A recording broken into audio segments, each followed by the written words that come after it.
Bueno, hermanos, buenos días, buenas tardes ya. Primero se preguntarán por qué estoy yo y no está el pastor. Queremos cuidar un poquito más al pastor hasta que el cardiólogo nos diga que puede predicar. Es el día 2, ¿verdad? Así que pronto el cardiólogo nos dirá que ya puede predicar. Porque realmente este sermón debía darlo nuestro pastor. Es un sermón que yo creo me queda grande a mí, por eso es que le hago la introducción, pero es la primera vez que en esta iglesia se va a predicar el sermón de otra persona sin ser esa otra persona a la que esté hablando. Esto es un sermón que el pastor me dijo, no le pongas tus opiniones, hazlo, cambia mis palabras para que sean las tuyas, pero no le pongas tus opiniones, por favor. No es verdad, hermano, no es verdad eso. Vamos a orar. Señor, nosotros te rogamos que tú uses tu palabra bendita para hacernos bien. Que tú impactes nuestras vidas con tu palabra, Señor. Que tú seas el centro de nuestra vida. Que tú seas el que brille y que nosotros solo seamos tus bocinas. Y que cuando la gente vea las bocinas gritar, la gente diga, ese tiene un gran pastor detrás. Gracias por tus misericordias. En el nombre de Jesús, amén. Nosotros estamos en medio de una serie de sermones sobre las responsabilidades que nosotros tenemos como una iglesia reformada. No sé si usted se ha dado cuenta que tanto en las clases como en los sermones, nuestro pastor ha querido que la iglesia vuelva a la frescura de lo que es una iglesia reformada. En las clases estamos hablando de la historia de lo que es una iglesia reformada. En los sermones estamos hablando de la vida de una iglesia reformada. ¿Cómo vive un bautista reformado? Lo decimos en los sermones. ¿Quiénes son los bautistas reformados? Lo hablamos en las clases. Hoy nosotros vamos a tratar una parte esencial de la vida de la iglesia reformada, que es el deber de sujetarse a sus pastores. En Hebreos 13:17 dice, obedeced a vuestros pastores y sujetaos a ellos, porque ellos velan por vuestras almas como quienes han de dar cuenta, para que lo hagan con alegría y no quejándose, porque esto no os es provechoso. La figura del pastor, mis hermanos, es un oficio que nos parece demasiado lejano a nosotros. De hecho, cuando alguien dice que es pastor, nadie piensa que tiene un rebaño en las montañas. El pueblo cristiano de nuestra generación y de nuestra región tiene una desventaja a la hora de leer un pasaje de la Escritura como el que le leí, o un pasaje de la Escritura como el de Hechos 20, 17 al 31. Cuando vemos que se nos habla de un rebaño, de apacentar, de lobos rapaces, nosotros no nos criamos en un ambiente que exista tal oficio original.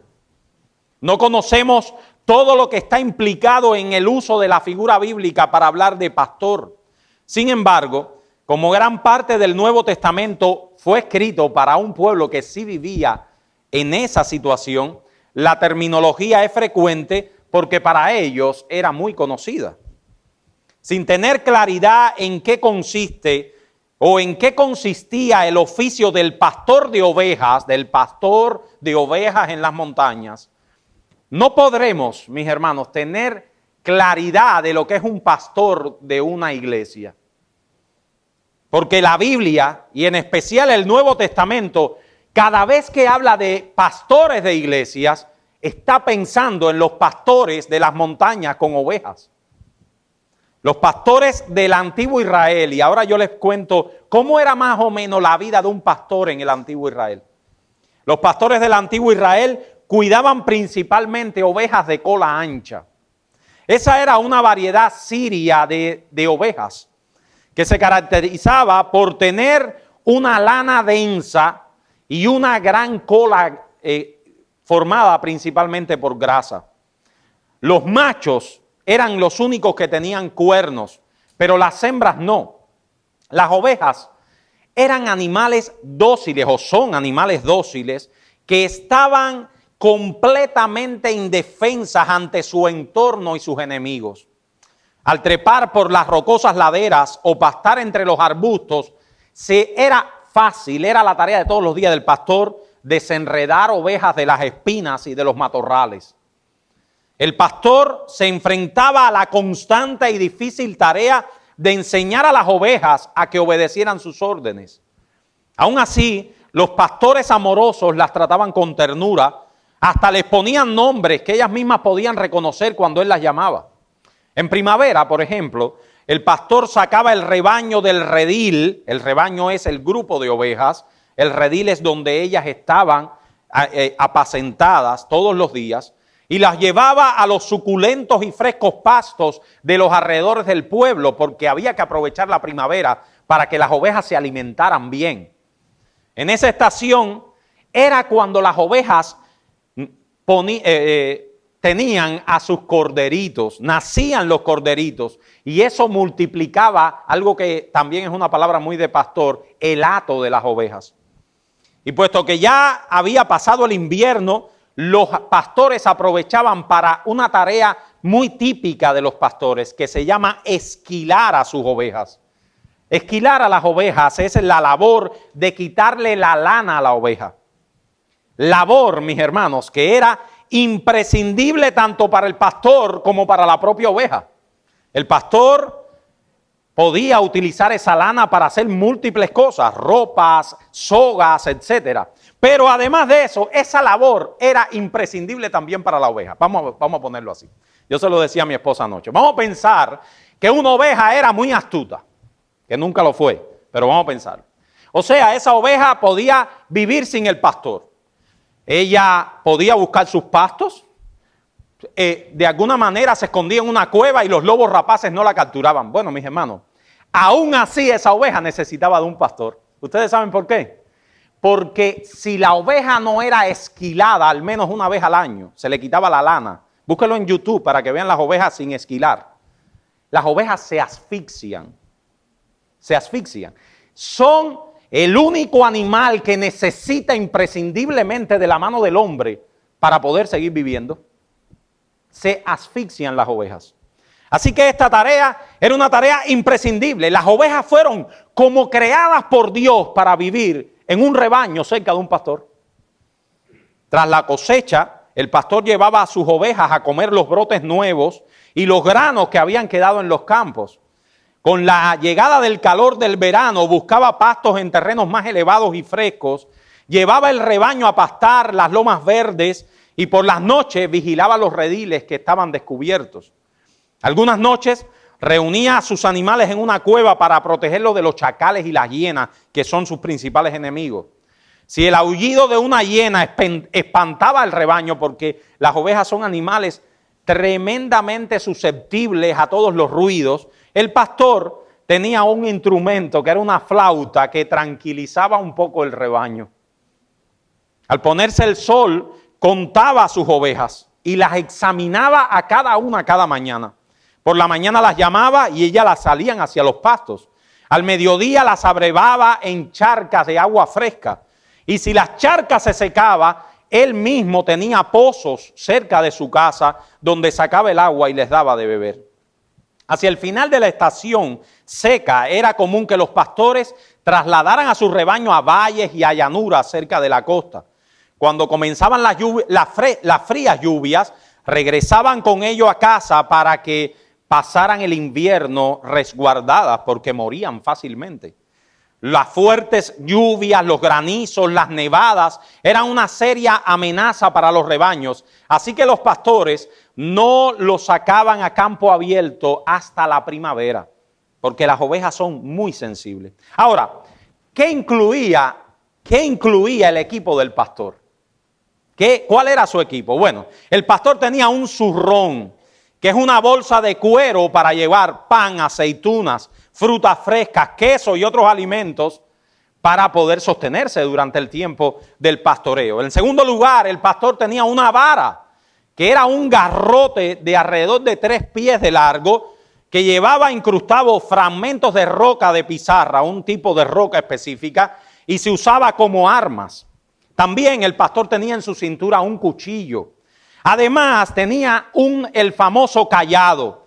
El cayado era para apoyarse, era de forma curva y para poder caminar bien y escalar. También con la forma curva él podía agarrar por el cuello alguna que otra oveja. Un odre para llevar agua, un recipiente plegable de cuero para sacar agua de los pozos profundos, ese era el odre. La honda era imprescindible, la llevaba en su cintura y era la honda como la de David para poder lanzar piedra a los lobos, a las hienas que se acercaran. Y además tenía otro instrumento que ya se lo cité, la flauta de caña, que él la usaba por las noches para entretenerse y también para que las ovejas no sintieran los ruidos de alrededor y no se espantaran.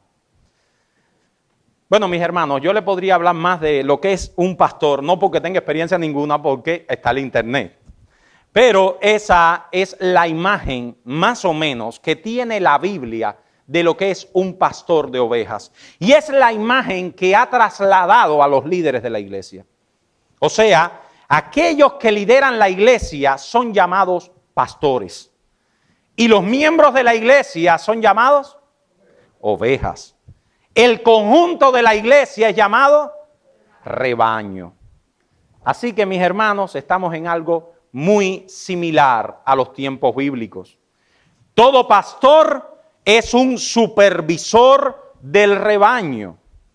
Debe estar atento a todo lo que pasa a sus ovejas. Los peligros que las amenazan, las enfermedades que las aquejan, el desbalance alimenticio de algunas de nosotras, la tendencia a desviarse o a descarriarse del camino. Así que cuando el pastor te llame, a partir de este momento no voy a llamar en singular el pastor, y lo voy a decir por qué ahora, pero hasta ahora lo voy a hacer así. Cuando el pastor te llame aparte y te diga, hermano, no te veo andando bien, él no está haciendo otra cosa que su trabajo. No está haciendo otra cosa que lo que tiene que hacer. El Espíritu Santo, mis hermanos, es el que inventó esta tarea. Es el que inventó traspolar lo que es un pastor de ovejas y llevarlo a una iglesia. El Espíritu Santo es el que nos llama a nosotros ovejas, el que llama a la iglesia rebaño y el que le llama a los líderes de la iglesia pastores. El obispo o supervisor es el pastor. Los creyentes somos ovejas. Así que los creyentes no somos lobos que andamos independientes. Los creyentes no somos leones ni elefantes, somos ovejas. Dios nos llama ovejas porque necesitamos la guía, la dirección y la supervisión del pastor. Eso implica que cuando un creyente vive solo, sin depender de un pastor, esa tarea la inventó de otro libro, pero no de la Escritura. Ese vivir solo se parece más a un león o un elefante, pero las ovejas que describe la Escritura viven bajo la dirección de los pastores. Si eres de Cristo, eres parte del rebaño de Dios. Y un rebaño es un grupo de ovejas con un pastor. Eres una oveja, por lo tanto dice Isaías, que hay un problema en cada uno de nosotros. Al ser una oveja, no nos están dando arenga.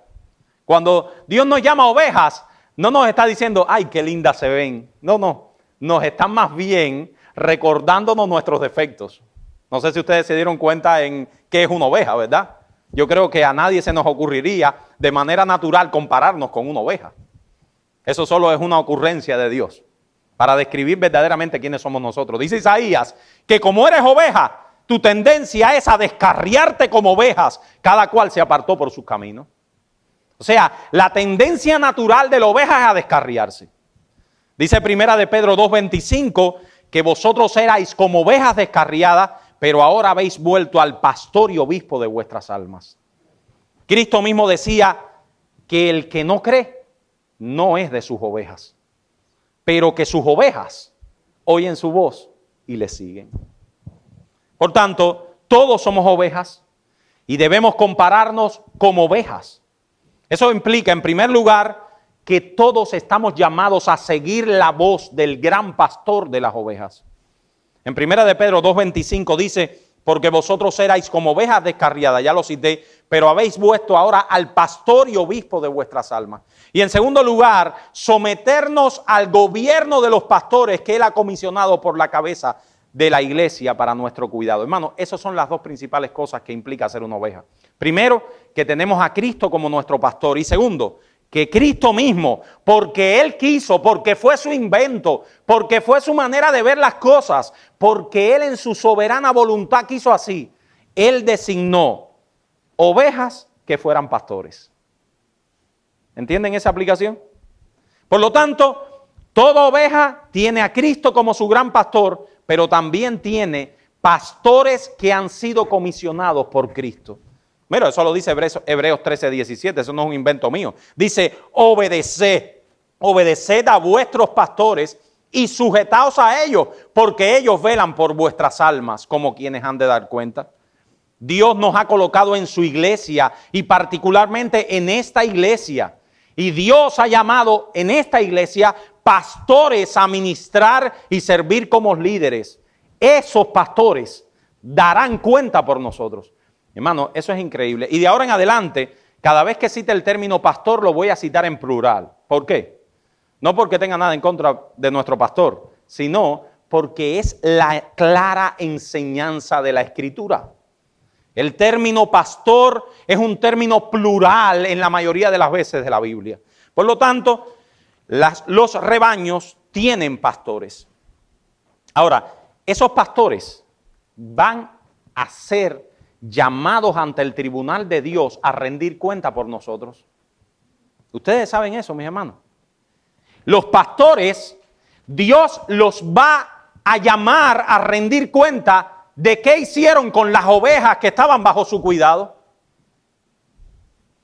Una de las actividades que ayudan en su labor es esta que el pastor estaba promoviendo, y es la visitación pastoral, la supervisión pastoral. ¿Por qué, mis hermanos? Porque los que ven a la gente en grupo son los comunistas. Esos son los únicos que ven a la gente en grupo. Los que tienen la visión de masas son los comunistas, no los cristianos. El pastor de las ovejas tiene un rebaño, pero él tiene una relación directa con cada una de las ovejas. El pastor no veía a las ovejas como un grupo, no, porque una podía estar coja, él tenía que ir a sanarla, la otra podía tener sed mientras la otra no, una necesitaba ser esquilada y la otra no. Así que el pastor tiene que tener una relación cercana, individual con cada uno de nosotros. Y eso los reformados le llamamos supervisión pastoral o también visitación pastoral. Es esa manera en que el pastor sabe de cada uno de nosotros de manera individual. Nuestros artículos de orden dicen al respecto: se espera que todo el que pasa a ser miembro de la iglesia reconozca y se someta a sus pastores y acepte el ejercicio de la supervisión pastoral en su vida. Así que yo espero que cuando termine este sermón, todos como manada vayamos a ese papel y nos apuntemos. Como manadas. Habiendo hecho esta introducción, quisiera que ahora que me acompañaran a un texto de la Escritura. Vayamos a 1 de Pedro 5, del 1 al 5. Sí, porque los que les narré antes, aunque les pareció largo, es una introducción. Primera epístola del apóstol Pedro, los versículos 1 al 5. Yo estaré solamente hablando del versículo 5, pero quise ponerlos en contexto. Dice el versículo, el capítulo, los 5 versículos estos del capítulo 5. Ruego a los ancianos que están entre vosotros, yo anciano también con ellos y testigo de los padecimientos de Cristo, que soy también participante de la gloria que será revelada. Apacentad la grey de Dios que está entre vosotros, cuidando de ellas, no por fuerza, sino voluntariamente, no por ganancia deshonesta, sino con ánimo pronto, no como teniendo señorío sobre los que están a vuestro cuidado, sino siendo ejemplos de la grey. Y cuando aparezca el príncipe de los pastores, vosotros recibiréis la corona incorruptible de gloria. Igualmente, jóvenes, estad sujetos a los ancianos y todos sumisos unos a otros, revestidos de humildad, porque Dios resiste a los soberbios y da gracia a los humildes. Así que ¿Cuál es el deber principal que este texto nos está trayendo? Es el deber de sujetarse a los ancianos de la iglesia. Miren la parte primera del versículo 5. Jóvenes, estad sujetos a los ancianos. ¿Quiénes deben sujetarse? Bueno, el texto de nosotros dice jóvenes. Los jóvenes deben sujetarse. Específicamente Pedro usó la palabra neoteros, que significa nuevos. Neo es siempre nuevo. Jóvenes podría ser una buena traducción. La Reina Valera traduce bien. ¿Y por qué Pedro se le ocurrió hablar específicamente de los jóvenes? Mis hermanos, porque los jóvenes son los que son impetuosos y por tanto resistentes a la autoridad. Dice MacArthur, a pesar de que no se limita en el contexto por qué los escogió, o sea, no se indica en el contexto por qué escogió a los jóvenes, es probable que lo haya hecho porque es obvio que ellos por lo general tienden a ser los miembros más agresivos y testarudos de cualquier grupo. Mis queridos hermanos, un texto como este reviste una importancia especial en el contexto de la iglesia, porque estamos viviendo, mis hermanos, en una época que rechaza la autoridad, que ve la autoridad en esta época posmodernista, se ve la autoridad como algo malo, como algo que debe ser rechazado. La iglesia necesita instrucción en cuanto a la manera de ver a sus pastores. La mayoría de los hermanos que llegan a esta iglesia no se les ha enseñado nunca estas cosas. Y ustedes podrán estar de acuerdo conmigo. La mayoría de los que llegan a esta iglesia nunca se les han enseñado estas cosas. Los convertidos y añadidos a la iglesia deben ser estimulados para ver el ministerio pastoral como un medio de gracia que el Señor ha dado entre nosotros, mis hermanos. Eso es el ministerio pastoral. El ministerio pastoral es un medio para que tú crezcas. Un medio para que tú crezcas en tu relación con Cristo. No es un obstáculo. Por eso Jeremías 3:15 dice que Dios ha dado pastores conforme a su propio corazón para apacentarles con ciencia e inteligencia. Con mucha frecuencia las visitas de supervisión pastoral son ocasiones de mucha alegría para el pueblo de Dios. Los hermanos viejos, que estamos todos juntos en esto hace muchos años, sabrán cuánta alegría había entre nosotros cuando el pastor daba una lista. Lo sabrán cuando fundamos estas iglesias. No, yo no las fundé, pero bueno, yo estaba en ese grupo. Cuando estas iglesias comenzaron, mis hermanos, cuánta alegría, cuánto regocijo había el tiempo en que el pastor comenzaba un nuevo ciclo de visitación pastoral. En la medida en que las ovejas crecen, ellas maduran con un apego especial hacia sus pastores, porque ellas reconocen que sus pastores han sido señalados por Cristo para su crecimiento. Así que hemos visto en primer lugar que debemos sujetarnos a nuestros pastores. Y la respuesta es, ¿quiénes deben sujetarse a sus pastores? La respuesta es sencilla, todas las ovejas. Todas las ovejas. ¿Qué es sujetarse? ¿Qué es sujetarse? La palabra griega que Pedro usa es la palabra yupotazo, que significa que Pedro está pensando, mis hermanos, es muy interesante esto. Cuando usted lee la Escritura, siempre es bueno ponerse un poco en el contexto de la época. Siempre es bueno tratar un poquito de ver qué estaban pensando los escritores inspirados. Pedro estaba pensando ahora a la iglesia como un ejército. Y los soldados tenían que someterse al que tenía mayor rango. En eso está pensando Pedro. Así que para que un ejército funcione bien, tiene que tener gente de mayor rango, que ellos digan las pautas y aquellos que están bajo su cuidado le sigan. Está claro por el contexto que el término anciano, por eso les leí todo el texto, no tiene nada que ver con la gente de más edad, sino que tiene que ver directamente con los pastores. Lean desde el primer versículo hasta el último y verán que es los pastores que apacentan la grey. El término sujetarse está también en imperativo. Y eso significa que no es ni una sugerencia, ni un consejo, es una orden dada por Dios. Obedece a tus pastores. Eso también lo dice Hebreos capítulo 13, 17. Dice, obedeced a vuestros pastores y sujetaos a ellos, porque ellos velan por vuestras almas como quienes han de dar cuenta, para que lo hagan con alegría y no quejándose, porque esto no os es provechoso. Dentro de la esfera y jurisdicción de la iglesia, los pastores son los líderes que gobiernan. Y ese gobierno debe ser reconocido por la congregación. Dice la Biblia textual, específicamente este verso, Hebreos 13, 17. Hermano, quiero ahora que hablan su Biblia todo en Hebreos 13, 17. Vamos a alejarnos un poquito de Pedro y también por esta labor de abrir la Biblia para que no se duerman. Hebreos 13, 17. Yo creo que la mayoría aquí, menos César y Marta, tienen la Reina Valera. Siempre digo lo mismo, hermano.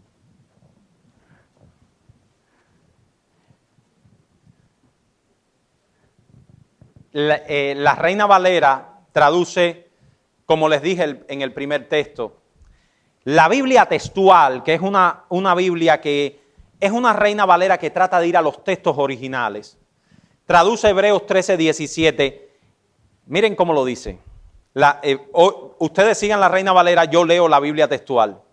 Dice, dejaos persuadir por los que os dirigen y sed dóciles, porque ellos velan por vuestras almas como quienes han de dar cuenta, para que hagan esto con gozo y no quejándose, porque esto no sería provechoso para vosotros. La Reina Valera dice, obedeced a vuestros pastores y sujetaos a ellos. La Biblia textual dice, dejaos persuadir por los que os dirigen y sed dóciles. Y sed dóciles. Mientras los pastores permanezcan dentro de las responsabilidades de su oficio y lo que pidan a la congregación no sea pecaminoso, toda oveja debe sujetarse a la autoridad de sus pastores y obedecerle. Cito un siervo de Dios. Un espíritu de obediencia y sumisión a la autoridad es fundamental para la vida cristiana. La sumisión es el fruto de la genuina humildad y de la fe. Es una señal de una vida llena del Espíritu Santo. La Biblia dice, primero y principalmente, someteos pues a Dios. Eso lo dice la Biblia en Santiago 4:7. Pero la verdadera sumisión a Dios se expresa naturalmente en obediencia y sumisión a las autoridades terrenales. Es por eso, mis hermanos, que la iglesia debe tomar en serio los principios que encontramos en las Escrituras para elegir a los pastores. Mi hermano, cuando en esta congregación pequeña nosotros tengamos que elegir nuevos pastores, hermanos, por favor, no lo hagamos por apariencias externas. No lo hagamos por personalismos. No lo hagamos por impresiones. No lo hagamos por afinidades. Mis hermanos, busquemos el consejo de Dios. Porque no hay nada más terrible para una iglesia que estar dirigida por hombres que no han sido llamados por Dios. No hay nada que pueda hacerle más daño a una iglesia que tener pastores que no tengan el corazón de las ovejas. Y yo estoy consciente de que algunos resisten la autoridad porque han visto aquí y allá cómo algunos hombres han abusado y abusan de su posición de pastorado. Yo estoy consciente que vivimos en un mundo donde los pastores se comen las ovejas, se las tragan enteritas. Pero esa no es el principio de la Escritura. Y eso debe ser para nosotros un objeto de gran bendición, porque nosotros tenemos pastores que no nos comen. Eso es algo lamentable que no debería suceder en ninguna autoridad, pero mucho menos en la autoridad de la iglesia. Los pastores no deben enseñorearse de la grey, dice Primera de Pedro 5:3. Dice Pedro, no como teniendo señorío sobre los que están a su cuidado. No es así como gobiernan los pastores. Los pastores no se enseñorean de nuestras conciencias. Ellos no son dueños de las conciencias. Pero eso no elimina el hecho de que ciertamente poseen una autoridad que ha sido delegada por Cristo como cabeza de la iglesia. En asuntos que no tienen que ver con la moral y la espiritualidad, en asuntos que pertenecen a la libertad del individuo, los pastores, ¿qué deben hacer? Los pastores no tienen autoridad ninguna. Lo repito, en asuntos que no tienen nada que ver con la moral y la espiritualidad, en asuntos que pertenecen a la libertad del individuo y de su familia, los pastores no tienen ninguna autoridad. Pero cuidado con eso, mis hermanos. hay asuntos que nos parecen de libertad de conciencia, pero realmente no lo son. Y en ellos deberíamos escuchar a nuestros pastores. Les pongo ejemplo. Primero, debería pedir consejo a mi pastor cuando voy a cambiar de trabajo y sé que ese trabajo implica más dinero, pero por ejemplo no tendré tiempo para venir a adorar el día del Señor. Parecería un objeto de libertad de conciencia. ¿Qué tiene que ver mi pastor si yo ahora estoy en esta oficina o la otra, o soy camionero o bombero? ¿Qué tiene que ver mi pastor en eso? Bueno, mis hermanos, si eso afecta a tu vida espiritual, tu pastor sí tiene que ver con eso. Debería pedir consejo un miembro de la iglesia que se va a vivir lejos de la iglesia y que por tanto tendría que buscar dónde congregarse. Sí, eso no es un objeto de libertad de conciencia. Eso va a afectar directamente va a afectar tu vida espiritual. ¿Deberías pedir consejo? ¿Debería pedir consejo un miembro de la iglesia que está teniendo problemas con la codicia o con la finanza o con la avaricia o con su carácter? La respuesta a todo eso es sí, mis hermanos. Deberíamos pedir consejo. Con demasiada frecuencia, y yo quiero que esto quede en sus mentes, mis hermanos, esto es lo más importante de este sermón. Con demasiada frecuencia tomamos decisiones sin consultar a nuestro pastor, o en este caso nuestro pastor. Con demasiada frecuencia tomamos decisiones que resultan ser catastróficas para la vida espiritual y familiar, sin primero venir y llevar nuestro problema delante de nuestro pastor. Entonces, ¿qué pasa? Vienen los batacazos, vienen los zarandeos. Entonces, ahí es que venimos a pedir consejo. Pero mi hermano, ¿por qué no me consultaste antes de tomar esa decisión? Diría nuestro pastor. ¿Por qué no me consultaste antes? ¿Por qué vienes después que te has caído por ladera abajo? ¿Por qué no me consultaste antes? Los pastores, ciertamente, mis hermanos, poseen una autoridad delegada que deben ejercer. Dice John Angel James, un oficio sin autoridad es un absurdo. Es un absurdo. Los pastores tienen autoridad porque Cristo se las dio. Y mientras demuestren por las Escrituras que sus enseñanzas son las enseñanzas de Cristo, las ovejas de Cristo deben obedecerlo. Un pastor no puede ejercer su autoridad para hacer que un miembro de la iglesia compre un Toyota o un Mitsubishi o que le gusten más los carros americanos que los japoneses. Eso no tiene autoridad el pastor para eso. Los pastores pueden dar un consejo sobre eso, pero es un consejo solamente que tú puedes coger o quitar. Yo sé que si le pregunto a mi pastor qué carro me compraría, un carro americano, obviamente. Si el hermano decide hacer otra cosa, está en su libertad. Pero cuando el pastor toma las sagradas escrituras, a través de un análisis cuidadoso y concienzudo del texto bíblico, enseña a la iglesia lo que ordena el Señor en cualquier área de tu vida, en las supervisiones pastorales. Mis hermanos, nosotros no tenemos libertad para hacer otra cosa. No la tenemos. Tú no tienes libertad para decir, bueno, eso es lo que piensa Joel. No, mi hermano, no la tienes. Eso es lo que la Biblia enseña, es Cristo el Señor el que lo dice. Y si los pastores no te han convencido a través de la exposición de la Biblia, entonces pídele más instrucción sobre el asunto, pero no tomes en poco sus palabras. No olvides que Cristo dijo en Lucas 10:16, le dijo a sus discípulos, en Lucas 10:16, sus discípulos que serían los pastores de la iglesia de Jerusalén, ¿verdad? ¿Se acuerdan? Los discípulos, los pastores de la iglesia.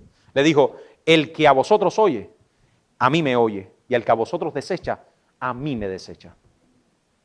Muchos justifican su desobediencia alegando falta de convencimiento.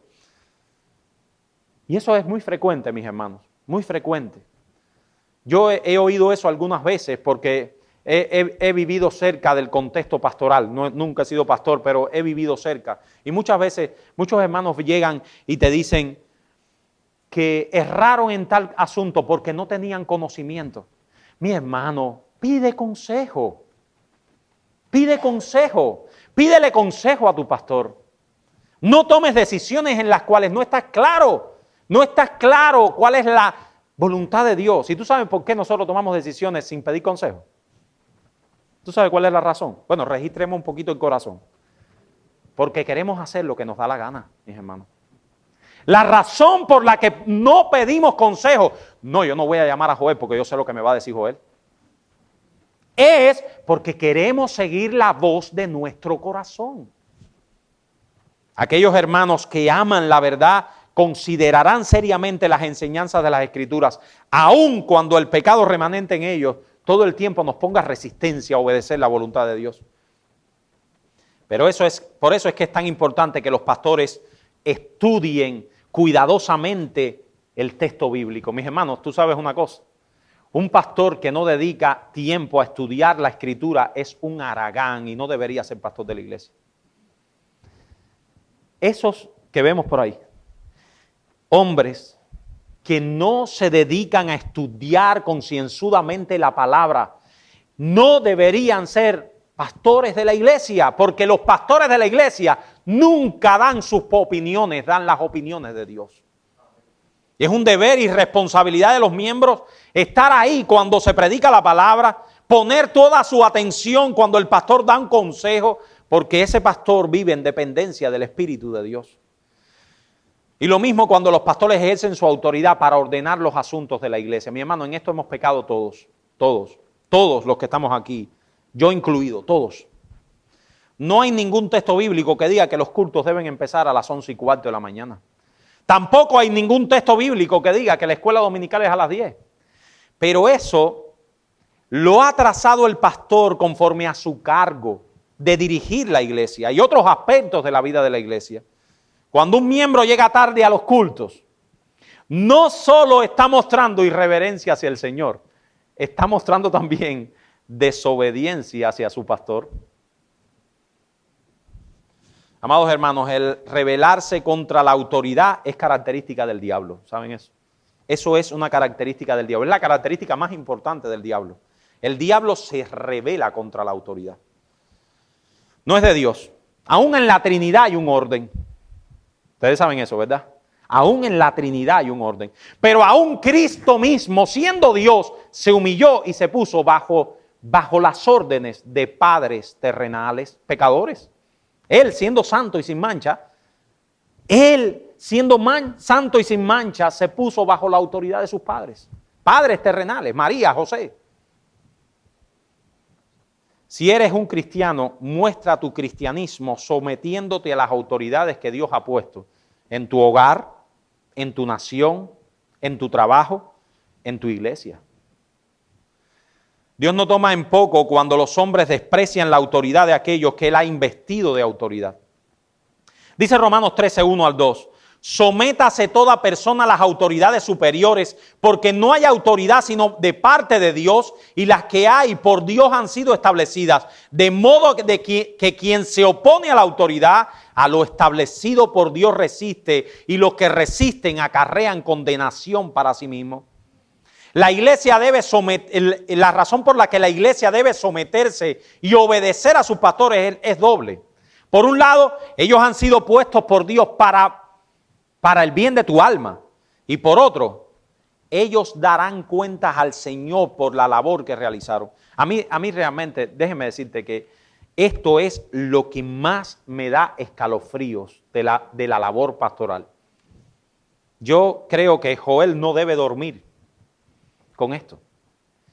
Lo que más a mí me da escalofrío de la labor pastoral es que Joel tenga que responder por el alma de nosotros. Mi hermano, ¿tú sabes lo que es eso? Señor, pero no basta con responder por mi propia alma. Tengo yo también que responder por el alma de Ricardo. Dice la Biblia en Hebreos 13:17, obedeced a vuestros pastores y sujetaos a ellos, porque ellos velan por vuestras almas como quienes han de dar cuenta.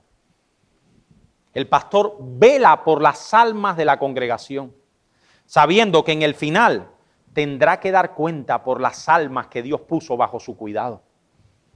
El pastor espiritual sabe que muchas de las críticas que recibe en el ministerio son injustas, pero el pastor sabe también que hay otras críticas que son críticas ciertas, y eso trae pesar y dolor. En realidad, la conciencia de los pastores a menos de los que son pastores que aman a Dios y que eso es lo que se espera de todo pastor, les acusa todo el tiempo. Aquel hermano difícil, acomplejado, resentido, aquel hermano que nada ve bien, que nada de lo que se hace lo ve bien, que ataca tanto a los pastores a sus espaldas, en el día final verá el asunto de otra manera y tendrá que avergonzarse. Pero ¿qué pastor hay que realmente ama a Dios, que no tiemble ante el recuerdo de su indignidad?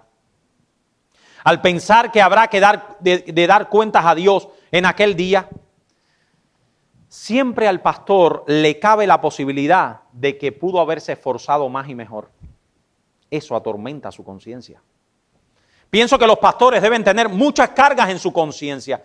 Hay dudas en cuanto a su ministerio. Mis hermanos, los pastores todo el tiempo se están preguntando si ellos son la persona. ¿Ustedes saben eso? Esto de la seguridad de salvación no es la seguridad del pastorado.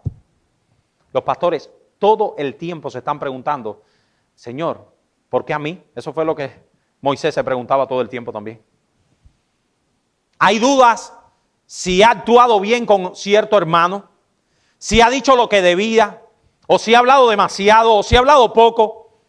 Y ustedes saben qué cosa más triste para un pastor cuando alguno de nosotros abandona la fe. El pastor se pregunta, ¿he sido todo lo fiel que debía en cuidarlo? ¿En cuidarlo de ese tropiezo? Y así sucesivamente. Obedeced a vuestros pastores y sujetaos a ellos, porque ellos velan por vuestras almas. Dice un comentarista, no pienses que el verbo velar es una metáfora. Velar es perder el sueño. Los pastores pierden el sueño por vuestras almas. Ser pastor es un duro aprendizaje de descansar en el Señor y encontrar en Él un refugio en medio de muchas tormentas que le abruman en su ministerio. Sigue diciendo este hombre, el pastorado implica noches literales sin poder conciliar el sueño. Noches de intercesión luchando con Dios como Jacob, dando vueltas tras vueltas sobre asuntos vividos en la iglesia. Conversaciones difíciles, conflictos entre los miembros, decepciones, preocupaciones. No debe sorprendernos que en algunos de los países el pastorado encabeza la lista de las profesiones de alto riesgo emocional. Y que las compañías de seguro de vida cobren a los pastores, dice este hombre, cuotas más elevadas porque ellos son especialmente propensos a derrumbamientos nerviosos, a infartos y a otros males ocasionados por el estrés. No pensemos que el infarto del pastor fue por eso. Su pradera no es tan verde como algunos pueden pensar, termina este hombre. Ellos velan por nosotros. Velan. Eso significa que ellos realmente pierden el sueño por nosotros. Tienen en claro las palabras que Dios le dijera al profeta Ezequiel, palabras que son increíbles, hermano. En Ezequiel 3, del 17 al 18 dice, Hijo de hombre, yo te he puesto por atalaya a la casa de Israel. Atalaya. Supervisor. Pues tú, oirás pues tú la palabra de mi boca, además de supervisar, él oía la palabra de la boca de Dios, pero él amonestaba de parte de Dios. Los amonestarás de mi parte. Cuando yo dijera al impío, de cierto morirás, tú no le amonestares ni le hablares para que el impío sea apercibido de su mal camino a fin de que viva. El impío morirá por su maldad. ¿Pero qué termina diciendo? Pero su sangre demandaré de tu mano. Los pastores están atentos al cuidado de los miembros, los nutren espiritualmente, alejan los ataques engañosos y administran la disciplina cuando es necesario. Cuanto más grande, dice Calvino, cuanto más grande sea tu carga, tanto ha de ser mayor el honor que merecen. Ya que cuanto más trabajo hace alguien a nuestro favor y cuanto más dificultades y peligro enfrenta por nosotros, tanto mayores son nuestras obligaciones para con él. Por otro lado, aquellos miembros que no quieren obedecer lo que sus pastores digan, dice el apóstol, el escritor de Hebreos, para ser exacto, Dice el escritor inspirado que cuando el pastor brega con ovejas que no quieren obedecer, ¿qué trae sobre la conciencia del pastor? Dice, para que lo hagan con alegría y no quejándose, porque esto no es provechoso. Eso implica que cuando las ovejas se someten, el pastor está alegre. Pero cuando las ovejas son un desastre y el pastor les dice, mira, mi hija, es por aquí, pero la oveja sigue por allá, el pastor se queja, trae tristeza sobre él. ¿Cuándo un pastor es menospreciado? Me pregunto yo. ¿Cuándo un pastor es menospreciado? Mi hermano, un pastor es menospreciado, sencilla para que se guarde en nuestras cabezas, por no consultarle. Un pastor es menospreciado cuando tú no le consultas y tú no sigues sus enseñanzas. Un pastor es menospreciado cuando te ve que tú tomas decisiones una sobre otra, y no coges nunca el teléfono y le dices, pastor, ¿tú crees que eso que yo estoy haciendo estará bien o estará mal? Dice Kistemaker en su comentario, cuando los miembros se niegan a obedecer y no le tienen respeto a sus pastores, la obra de la iglesia se vuelve una carga. Los miembros deben darse cuenta de que ni ellos ni los pastores son dueños de la iglesia. La iglesia es de Jesucristo. Si ellos hacen que la vida y obra de los pastores sea difíciles, ¿ustedes saben quiénes son los perdedores? Nosotros mismos. Nosotros mismos. Quiero terminar este sermón desarrollando muy rápidamente, a modo de aplicación, la razón por la que debemos vivir vidas bajo autoridad. Porque quizás alguien se vaya de aquí diciendo, mira, ese sermón no es tan espiritual, porque eso es un sermón que todo el tiempo lo que me ha dicho es, obedece a tu pastor, obedece a tu pastor. Pero ¿por qué debo vivir yo una vida bajo autoridad? Y la razón es muy sencilla, dice Pedro, Primera de Pedro 5:5. Revestíos ¿de qué? De humildad, porque Dios resiste a los soberbios y da gracia a los humildes. Ustedes saben qué cosa es la palabra revestíos. Yo me quedé impresionado cuando yo vi este texto. O lo analicé un poco más, o busqué a los que saben. Pedro tiene en mente a un esclavo. Los esclavos en la antigüedad se ponían sus vestiduras igual que todos los demás. Me imagino que vestiduras más pobres. Pero la manera que tenía un esclavo de decirle a la sociedad que era un esclavo era ponerse un pañuelo que era habitualmente blanco. Con eso, el esclavo estaba diferenciándose de los hombres libres. Pedro tiene en mente y dice, revestíos, por eso es revestíos, no vestíos, revestíos, ponte en pañuelo blanco. Algo que te diferencie de los demás. ¿Y qué cosa es eso? ¿Qué es el pañuelo blanco? La humildad. Revestíos de humildad. Hermanos, es incompatible con la fe cristiana el orgullo. Incompatible con la fe cristiana alguien de aquí que piense que se lo sabe todo. Es incompatible con la fe cristiana el pensar que eres mejor que nadie. La sugerencia es que los cristianos deben atar a su conducta la humildad, de modo que se les pueda reconocer.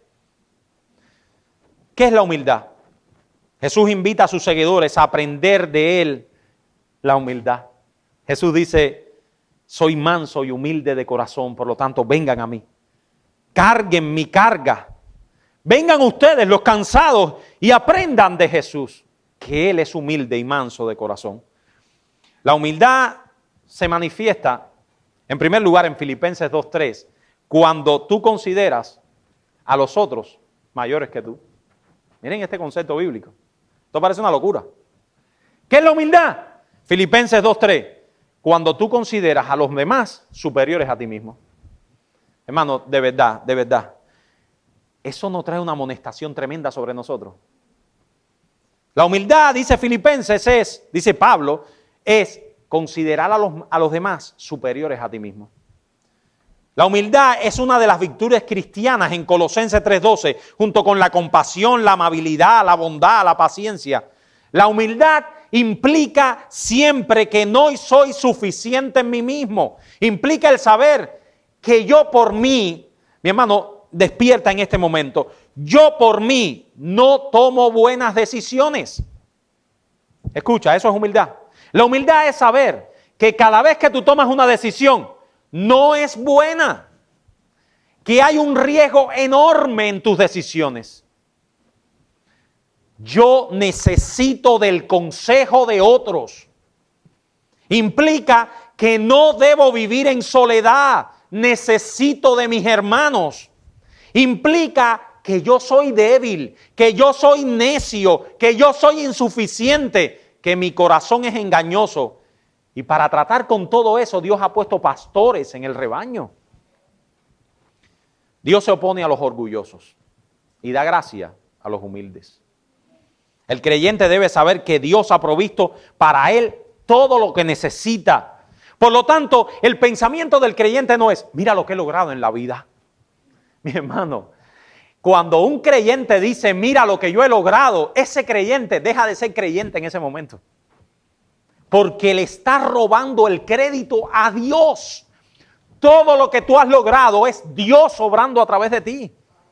Nosotros, todo lo bueno que tú veas en mí, si ves algo, es Dios. Todo lo malo que tú veas en mí, soy yo mismo. Ese soy yo. Mis hermanos, tenemos un corazón engañoso, dice Jeremías 17, 9 al 10. Por lo tanto, confiar en ese corazón es siempre camino a la perdición. Hay una debilidad de carácter. No confíes en ti mismo. Dice Proverbios 3, fíate de Jehová de todo tu corazón y no te apoyes en tu propia prudencia. Reconócelo en todos tus caminos y Él enderezará tus veredas. No seas sabio en tu propia opinión. Teme a Jehová y aparta del mal, porque será medicina a tu cuerpo y refrigerio para tus huesos. Proverbios 12, 16 dice, unánimes entre vosotros, no altivos, sino asociándoos con los humildes. No seáis sabios en vuestra propia opinión. Y Proverbios 11, 14 dice, donde no hay dirección sabia caerá el pueblo, mas en la multitud de consejeros está la sabiduría. Mi amado hermano y mi hermana, cuando tú tomas decisiones en tu vida personal sin consultar a tu pastor, sabiendo que esas decisiones van a afectar tu vida espiritual y la de tu familia, además de actuar neciamente, actúas sin conocer tu corazón. Entonces vemos a esos hermanos que después de las consecuencias de sus pecados, vienen destrozados. Mi hermano, mi hermana, por último, recordemos una y otra vez. Yo quiero que esto lo recordemos como si fuéramos una persona que está todo el tiempo pensando en lo mismo. ¿Qué debo recordar en mi vida diaria? Miren lo que yo debo recordar en mi vida diaria y lo que tú debes recordar. Soy una oveja, soy débil, habitualmente tomo malas decisiones, mi corazón es engañoso, necesito de pastores que cuiden de mí. Soy una oveja, soy débil, habitualmente tomo malas decisiones, mi corazón es engañoso, necesito de pastores que cuiden de mí. Por tanto, no andaré por la vida como una oveja sin pastor. Vamos a orar.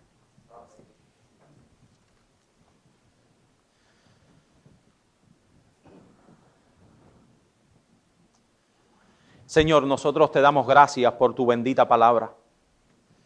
Te pedimos, oh Padre, que estas cosas nos hagan bien, que nos ayuden a dimensionar nuestra vida, nos ayuden a colocarnos como ovejas y a saber, oh Señor, que nosotros dependemos totalmente de ti, que somos demasiado débiles, pero contigo, Señor, contigo entonces somos fuertes.